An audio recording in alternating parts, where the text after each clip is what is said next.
भारत एक ऐसा देश है जहां कई धर्मों के लोग एक साथ रहते हैं। यहां तमाम धर्मों के त्योहार भी मनाए जाते हैं और सभी को व्यापार से लेकर हर तरह की आजादी दी गई है। भारत में ज्यादातर आबादी हिंदुओं की है। इसके अलावा मुस्लिम भी काफी ज्यादा संख्या में रहते हैं। हिंदुओं के बाद भारत में मुस्लिमों की ही आबादी सबसे ज्यादा है। आज हम आपको बताने जा रहे हैं कि भारत में सबसे पहले इस्लाम कब पहुंचा था और ये कैसे यहां आया।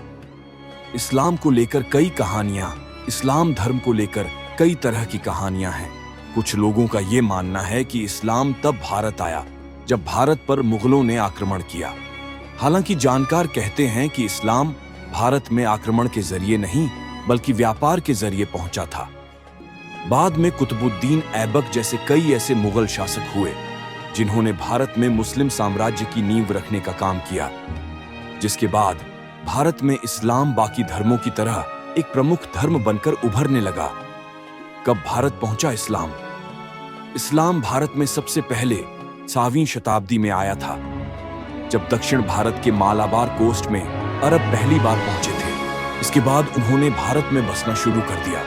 भारतीय महिलाओं से शादी हुई और ऐसे परिवार बढ़ता चला गया। भारत में पहली मस्जिद भी एक अरब व्यापारी ने केरल में बनवाई थी। ये मस्जिद 619 ईस्वी में बनी थी, जो इस बात का सबूत है कि मुगल आक्रमण से पहले ही इस्लाम भारत पहुंच चुका था। भारत में इस्लाम की स्थापना होने के बाद कई मुगल शासक आए और उन्होंने यहां राज किया। भारत में मौजूद कई सल्तनतों पर मुगल बादशाहों का राज हुआ करता था, जिसका इतिहास हमें आज भी किताबों में पढ़ने को मिलता है। इसके साथ साथ इस्लाम का विस्तार भारत में होता चला गया।